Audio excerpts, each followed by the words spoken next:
Hey, it's T-Frank, a big BWI daily edition today. We are talking about conference realignment, a seismic shift in the way football is played and the way we're going to watch UCLA and USC joining the Big Ten. What impact does that have on football in general, basketball, other sports, and of course, Penn State? We're also getting to the class of 2023. Can they finish as a top 10 class? We'll be discussing that with recruiting insider Ryan Snyder here on the BWI Daily Edition. Make sure you subscribe. Let's get to it.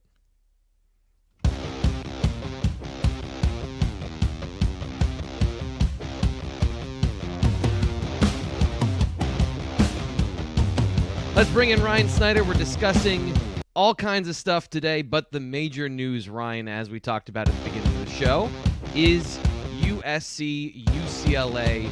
They are coming to the Big Ten. This is going to be a super conference. There's no way around it anymore. This is now officially a super conference, Ryan.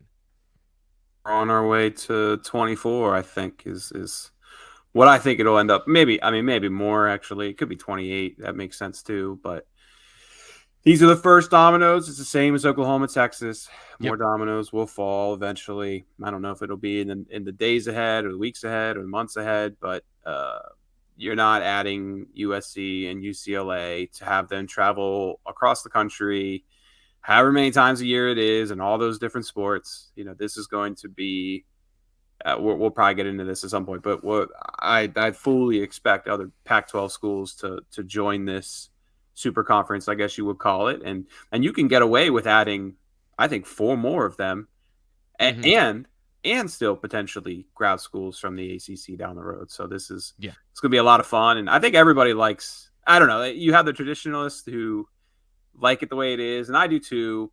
But this is fun. I enjoy seeing this stuff. I enjoy conference realignment. I enjoy the potential matchups down the road, and in some degree, it's long overdue.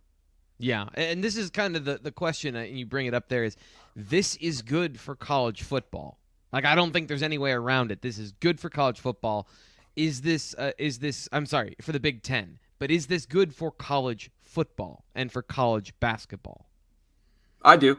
Yeah, I do. It's not good for the Olympic sports. I agree. I understand that mindset, but what are we sick of? What are we sick of in college football? Or what is one thing I know a lot of fans don't like? It's Penn State playing a couple cupcakes and, you know, those games that aren't very fun. Well, we're adding teams here that should always make it pretty fun. And I see a world where you go into these super conferences and sure, you'll maybe still play a non-conference game or two, but if you add all these teams, why would you not be doing 10-game conferences, conference play, if you keep it at 12, of course? So I'm all for the more fun matchups, and I think what fans are soon going to have to learn is that it's not going to be easy to have those 9, 10, 11 win seasons. So changing what the expectation is, and that's when we see how the playoff situation shakes out, it'll become a little bit easier to read, I guess. But I'm all for it. I'm all for USC. I'm all for UCLA. I'm all for Oregon. I'm all for Washington. I'm all for North Carolina, Virginia. There's a lot of ways it can go. And man, the more kind of you can mix and matchups every year, man, that's so much fun. I'll take that over directional Michigan any day. Yeah. This is an interesting situation, and one of the things I wrote earlier today over at BlueWhiteIllustrated.com is this is the new major football conference in America. Like, forget the XFL, forget the USFL. What we're watching happening right now is the building of the second football league, and it still can be the feeder system to the NFL. But this model, what we're seeing here is the Big Ten and the SEC are going to become ostensibly the AFC and the NFC. You're going to have all of the teams that are important playing games against each other. And you're right, part of it is going to take some of that pressure off of you can't lose anymore because you're not playing like the as long as all of the rules are the same between the two conferences and for each school. And that's where I think this super conference alignment is going to produce a more level playing field, because it's in their best interest at that point to cooperate. But with so many disparate parties, with the Pac-12, with the ACC, the SEC, the Big Ten, the Big 12, the Conference USA, like all of these different, the AAC, there's too many people competing to have a kind of a standard playing field from a resources standpoint and all those things. So this is going to, I think, modernize football and basketball specifically, because they are the drivers of all of this money. And that's really, I think, you talked about the news of what's going to happen next. How many teams can the Big Ten add before they get their media deal done, which was supposedly coming this summer, but then all of a sudden it went dark, and now we know why? I think they'll announce the media deal before other teams will be added. I really do. But I think that media deal will just have addendums in it where if this team's added, this team's added, there will be ways written into that contract that certain teams, or not even, it doesn't maybe even have to be a specific Oregon or Washington, but teams that have certain attendance numbers, teams that bring in 90 plus million a year, stuff like that. If you add one of those teams to your conference, the television money just rises. And I think that's kind of what you're going to see. I wouldn't be, with this announcement coming where it is, it makes a lot of sense that the Big Ten media deal will probably end up being announced right around Big Ten media days, which we're 24 days out from, it looks like. So that's where I think that's headed. And there's a couple things too with this, like the whole $1 billion talk. It now makes a lot more sense. I don't think it's going up more because of these schools. That $1 billion number was including these schools. And I think that's what we're going to learn here. I don't think it'll be 1, 2, 1, 3. It'll be $1 billion. You mean this didn't just happen the way it was described? No. USC and UCLA just approached the Big Ten. They're like, hey, in the last couple of days, can we come over? Yeah, I know that's not the case. I'll leave it at that. But yeah, this is going to work out to being where all these schools are going to, I don't think they're going to get $100 million each. I think they're going to get a little less than that, but it'll be probably about $85 to $95 million each. And that's where that whole $1 billion number comes into and all that. But it's a good day if you're a Big Ten school. It's a bad day if you're an ACC school, a Pac-12 school, Big 12 school. I see a world where I'm a big soccer guy, right? And if you follow the Premier League, right, you got the Premier League, you got the championship. No, I'm not saying there's going to be relegation and promotion, but that's kind of what we're going to see here. We're going to see a top league who probably play off each other.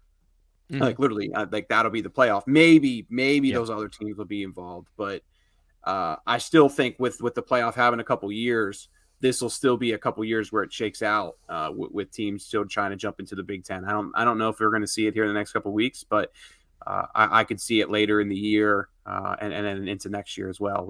This is definitely heading for at least a 20-team conference, in my opinion, by that time that next playoff starts.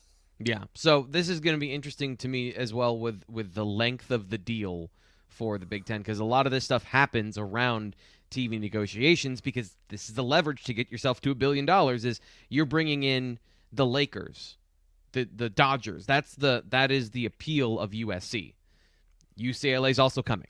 But you've got USC. You've got these other teams that may be possibly coming, and you are building in that value. So it doesn't have to always happen around these things, doesn't always have to happen around these times, but it is advantageous and it's strategic by the Big Ten that this move happens at the same time.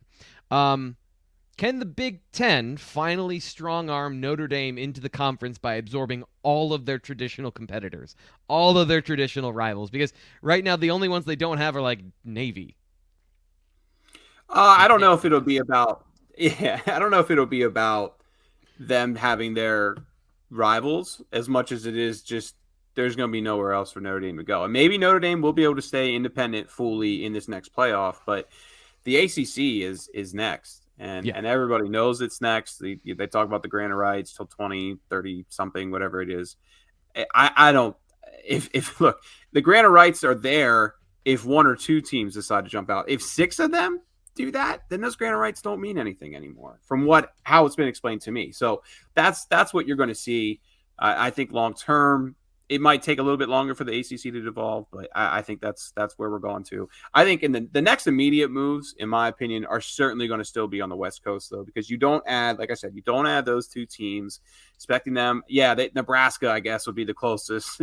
They'll play Nebraska a lot in all those sports, of course, but those two teams cannot be coming to the West Coast for swim meets and track meets, and it's just the money is not there. Yeah, I guess actually the money is there because of this media deal, but I don't think it makes sense long term. That's why I think what you're going to see, and my opinion is you will see Stanford and Cal. And I know people are like Stanford and Cal. I think you will see Stanford and Cal because of, yes, academics still do kind of matter a little bit. I know people will snicker at that, but they do. And Stanford is a hell of a program in everything. That they've won more national championships than anybody else by a sizable margin. And oh, by the way, they're in the Bay Area. And you got San Fran, you got San Jose. I mean, San Jose, I didn't realize there's over 1 million people. Just San Jose. And you have San Fran. I guess Oakland's kind of seems like it's dropping off as far as population wise, but it's still a massive area. And then you add Oregon and you add Washington, and then you have 6 awesome programs out there that can play each other competitively. And yeah, they'll still come over here to the East Coast some too. But if you add those 6, it gets you to 20. And then you can add a North Carolina. Then you can add a Virginia. I mean, to me, like everybody talks about Clemson. Clemson's going to go to the SEC, I think, if that were to happen. Just because they have that connection with South Carolina. Clemson makes more sense in the SEC than it does in the Big Ten. North Carolina makes way more sense for the Big Ten, in my opinion. What about Miami? Miami's got that sort of academic vibe. You think SEC? Yeah, SEC, same with Florida State. They make way more sense in the SEC, in my opinion. So because the Big Ten needs to get into Florida then. They need to get a Florida school. You got to knock off Texas, Florida. Why? They've captured because they're capturing all of these major markets, and some of the major markets getting into states like Florida and Texas are also a part of the grab here. They're capturing major markets that don't already have a foothold. Like people were talking about Georgia Tech on our board. That makes no sense. Like Georgia, like Atlanta is SEC. You can put the Big Ten network in there. It doesn't mean people are going to watch it.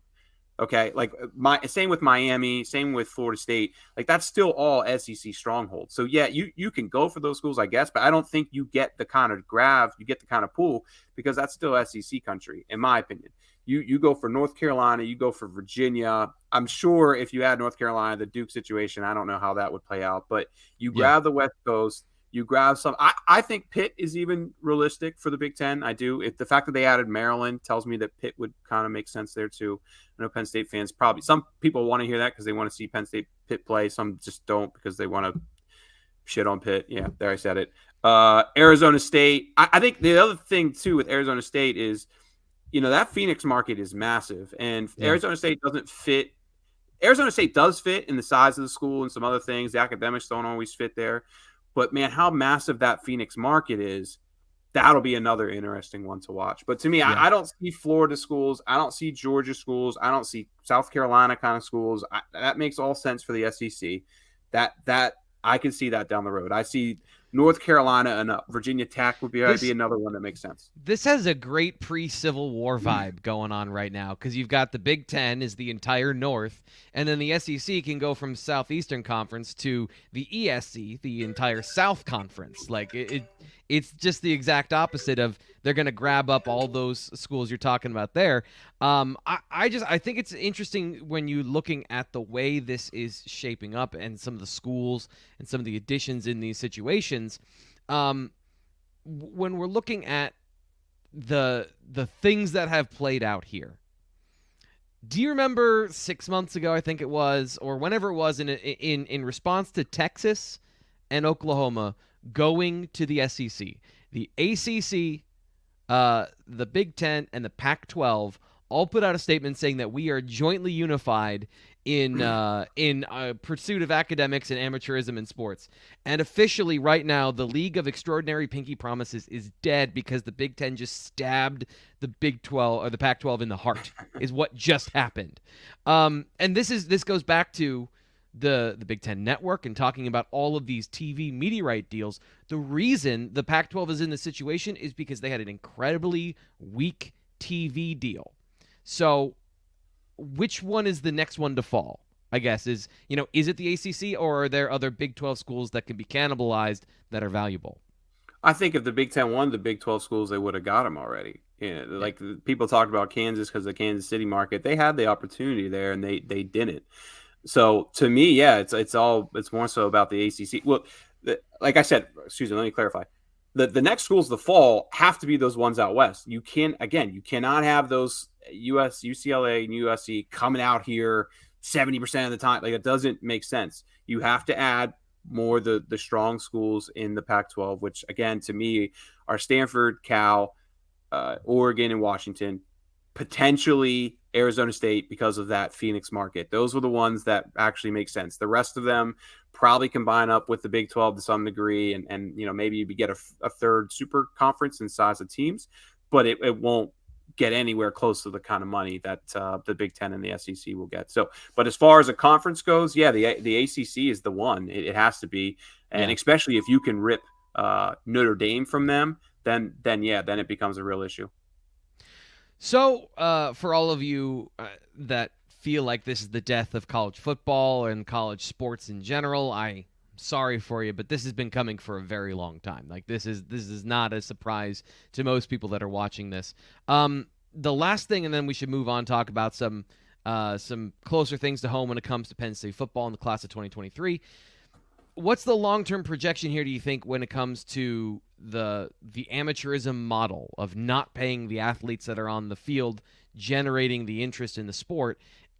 It feels harder and harder for me to say that NIL is an adequate resource when you've got such a professional NFL-like model happening, where you have these two big conferences that are swirling around each other that it feels like are eventually going to collide in this super league that is professional and everything, other than there's universities tied to it. Is NIL not long for this world? I don't know. I really don't know the answer to that. I would say that I do expect that at some point down the road, the universities will be paying players to some degree, whether it's certain players get more than other players or not. But like the whole days of the stipend, I think those days are done, or will be done at some point. Like, players will be getting more back from the university. It makes more sense that I think it'll be hard for universities to pay certain players more than others, right? But I do see a world where you have both, maybe, where the universities are paying more money out to the players and it'll all be kind of maybe flat fees. And then the NIL is where the star quarterback makes more money than the backup kicker. So we'll see. That's, to me, it's a matter of time, but so many more dominoes have to fall. You got to get these two super conferences. You got to get that playoff situation. You got to get all the money figured out until, and then even then, I think schools will fight it, right? I mean, schools have been fighting this for as long as they have. So what'll really change it is if court cases come into play, and obviously the Supreme Court already slapped the NCAA around. If you get some more people taking things to court, then that's when that stuff snowballs. So let's transition to the class of 2023, to players that are not yet affected by all of these things that are happening, but will, because by the time that they're in their sophomore year, I want to say, that USC and whatever else will be a part of the Big Ten. So let's take a look at something that you wrote earlier today, BlueWhiteIllustrated.com. Great time to remind you, if you want to go check that out, it's $1 for 12 months of access to get into Blue White Illustrated and to get Ryan Snyder's recruiting information. One of the things that you've said so far this year is that you didn't think that Penn State could get to that top 10 class again because of the lack of 5 stars. But some things have changed. What's changed? Yeah, they have 10 4-stars. I didn't see, Penn State hasn't had too many classes where they surpass 15 4-star players. And right now they are certainly on pace to potentially do that.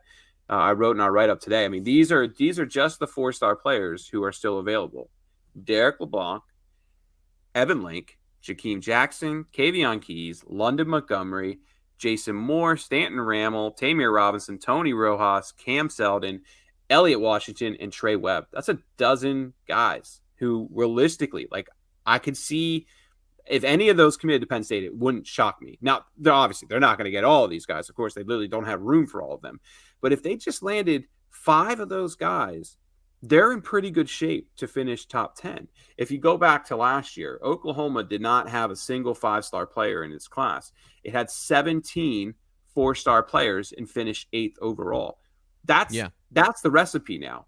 So when I was looking at this 6 weeks ago, I looked at the lack of 5-star talent, and to me that was going to be the issue for Penn State. But man, I didn't see a Tamarian Parker. I thought the Kari Nelson was realistic, but I wasn't ready to make a pick for it or anything like that. There are some dominoes that have fallen since that make a 15 player or 15 4-star player class realistic. So for example, I mean, I already have Tamir and Tony Rojas kind of penciled in. I know, God, if they go elsewhere, I'm going to get murdered on YouTube. But I have them penciled in.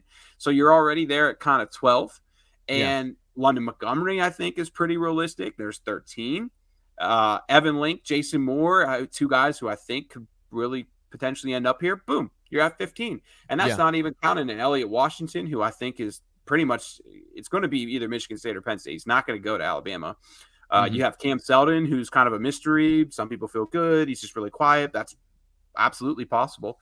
So there's a lot of ways that they can get to that number.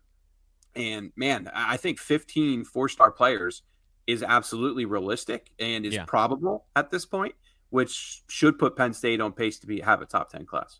So I want to go through a couple of those things piece by piece because there's a lot of some information, some questions about that. You've talked about finding another 5-star player before, and I know you just kind of said, like, maybe don't worry as much about that, but I was just thinking about Cam Seldon, and he has 5-star athleticism. But there's so little information outside of that about him. His senior season, could he be a guy that surprises, and because of that physical profile and the way if he produces his senior season, do you think that's a guy, if he landed at Penn State, could be a surprise in that situation? Or am I taking too big of a bite of the apple here when it comes to the hypotheticals? Too big of a bite. Sorry there, buddy. He's number 113 right now. Here's the issue is to make a 113 to a top 30 jump, we need testing numbers. We need camp information. And Cam Seldon is playing very, very small schools. He is just on a whole different level from everybody else. And I know we say that about a lot of guys. That he's on an even more drastic level than what Julian Fleming was when he was at Southern Columbia, of course, which is a smaller school, and Fleming just put up all these crazy numbers. Seldon's gap is even bigger than that. So that makes it very difficult for me to see that happening, especially, I mean, we do have some track numbers and stuff, but just for that massive of a jump, I think is probably unrealistic at this point. The guys who make sense really are kind of Jason Moore. He's at 46-ish, I believe, in our rankings at the moment. He makes sense as someone that could jump up because he's right on the border. And so is Alex Birchmeyer, by the way, too, who I wrote in the article. Like, I could see Alex being a 5-star. So that could get Penn State, 1 4-star and 14 4-star, something like that. Birchmeyer is at number 31 right now. Right now we have 25 guys as 5-star players. The class will finish with 32 5-star players. So he's right there on the bubble. I absolutely could see Birchmeyer, and I think Jason Moore is probably the most realistic. The other guy, too, Derek LeBlanc, he's a top 100 prospect at number 73. Possibly, I could maybe see that, especially because he's playing elite Florida competition. So, but right now, Moore, Birchmeyer, they make the most sense. Yeah, and LeBlanc, according just looking at him at the photos of his official visit, looks like he's really filling out in that defensive tackle body heading into his senior season. Stick there for a second. I want to get to Tony Rojas, but just the Derek LeBlanc thing, it's too good of a transition.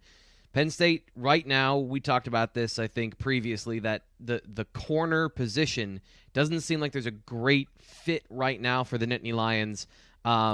To add somebody from outside, maybe from internally, they could flip somebody in their class to play that corner position along with Lamont Payne. So Derek LeBlanc and Jakeem Jackson. Can you go in a little bit more detail about those two guys? Did you get the sense they want to play together, or they just want to kind of tie their recruiting together? And is that a potential fix for both positions of defensive tackle and corner if Penn State could land both? One thing I'll say off the bat, too, is when we did our podcast yesterday on King Mac, right? And I was saying like, oh, Jackson came to mind. Can't think of too many others. I had a total brain fart. I didn't include Elliott Washington in that, who is absolutely realistic. I actually kind of think Elliott Washington is more realistic than Jakeem Jackson. So that was a massive, just a brain fart on my end, not including him in that talk. So right now, Elliott Washington, I would lean towards him ending up Penn State more than Jakeem Jackson. And that's only just because Jakeem Jackson is going all the way till July 28th with LeBlanc. There's, again, we're talking about 4 weeks of recruiting against Florida and Oklahoma and Tennessee and some awesome schools who will throw money around. That's why I just don't want to go chips into any kind of basket there, because a lot of things can happen. I do think Penn State has a real shot with LeBlanc and Jackson. But again, and yes, I do think they will play together, or they'll have real interest together. But when you have 4 weeks, like, so much will get sorted out. Like, all these schools are going to be telling them, yeah, we want you, we want you, we want you. And then you're going to get to July 26th, and he's going to find out maybe one or two don't really want him. Yeah. They're going to slow play him. So it's just hard to say. I think those two would like to play with each other if it works out that way. But man, so many players say that all the time, and it doesn't work out that way. It's just, I think it's something that we, not necessarily what you're saying right now, but like as an industry, sometimes we put just a little too much stock into. Yeah, and that's why I wanted to get a sense of, is it a serious thing of like Kobe and Kalen King wanted to play together, or is it more like it'd be great if we could, right? Kobe and Kalen are twin brothers. Right. That's way different than two teammates. I see teammates all the time talk about that. Twin brothers make a lot of sense. We see twin brothers play together all the time. Yeah. But now obviously it's a lot different when they're two different families. Okay, so I waited too long to bring this up. I do have to ask about Tony Rojas. Situation of moving his commitment back from the 5th to the 14th, the day before Tamir Robinson decides. So do you have any information on that particular situation of the delay, anything that you know about what's going on there? Tony Rojas just admitted today that he's committed. He put it on Twitter. I'm still 110% committed to the school. I don't have the tweet from me. I'm paraphrasing. I'm 110% committed to the school that I will be going to. I'm just pushing this back for personal reasons. So Tony Rojas admitted that he's committed, guys. I think that's all you really need to know right there. Okay. Yeah. We've all been expecting him to go to Penn State. He didn't end up going back for the Georgia official visit. There's a lot of ways to look at it, but the fact that he just kind of put that out there is really all you need to know. And sorry, my phone is not on mute right now. If you can tell, people are blasting me. Yeah, and it's good because your phone is also your camera, so it's doing double duty. Yeah, if you heard that phone call earlier, I was scrambling to turn off. Through the magic of television, I don't think we saw most of it, so that's my job. Last thing is I want to get into one particular position that I've been thinking about. We've been talking a lot about at the Blue White Illustrated message board. It is the running back situation for 2023 with you've got Trayon Webb from Florida, London Montgomery from Scranton Prep. I've said, really, I think realistically, with all the other players we talked about, you want one running back this cycle. But that doesn't mean that they can't take both. And it's something you've been bringing up more and more lately, that it is entirely possible. Is this very much over like a first come, first serve in all of the recruiting situation? Like if one of them commits soon and then bang, bang, bang, 3 other positions commit, then you might have to make that conversation? Or is this a situation where if one of them commits first, they'll take both because they really want the second? Yeah. Again, we talked about this, I think, maybe Tuesday with Greg, or you and I talked about it at some point. It's every commitment just impacts the other. So it's just really hard to answer. Say Trayon Webb waits another couple weeks and London Montgomery makes a decision here soon, but in between those, there's 3 other commitments and you're already, you're at 20. Well, then you got to think about some things, because maybe you don't have Emmett Link in the fold, or maybe Jason Moore's still out there, or Derek LeBlanc. It's just really hard to say. What I'll say is, what I do feel confident saying is, for the longest, man, I got to turn these notifications. I got to turn this sound off. Now I got ESPN. I lost my train of thought now. What I will say is that for the longest time, I thought one running back, and I'd had a lot of people telling me that. I do think 2 is realistic now, and I think when you look at Penn State's depth chart, it's probably unrealistic to assume that multiple guys do not transfer out after this year, especially if Nick Singleton is who we think he is. Okay. Mm-hmm. So we know Nick Singleton is going to get the ball this year. And if he goes off, and I'm not going to compare him to Mr. Barkley that we all, love watching. I did that. I did that. That's your job.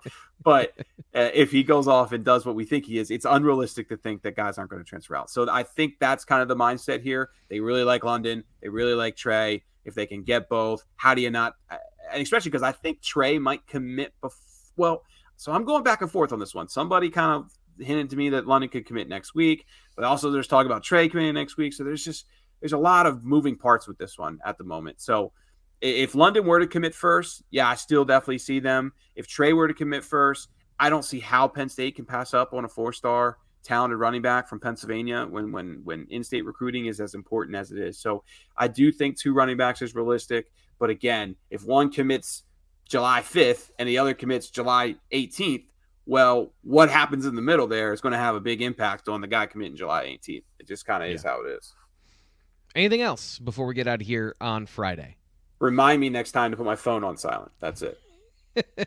It's the pre-flight checks is what I call it. Got to make sure all of your stuff's in order before you get going. I've been praying that my camera, because we went to Live for Life yesterday, so I was using my camera yesterday, and now I'm like, oh, let's get to the end of this before the battery dies. So we have been playing with fire today, and luckily we just got a little bit singed. So that'll do it this week for the BWI Daily Edition, but if any news breaks over the weekend, anything happens, Ryan and I will be back to break it down for you. Breaking news here on YouTube. I'm your host, Thomas Frank Carr. Subscribe here on YouTube if you're listening on the podcast version. Thank you so much for being one of our almost 8,000 listeners now. Make sure you subscribe and you hit the download button so you always get the up-to-date BWI Daily Edition. I'm your host, Thomas Frank Carr. Happy 4th. We will be back next week. Probably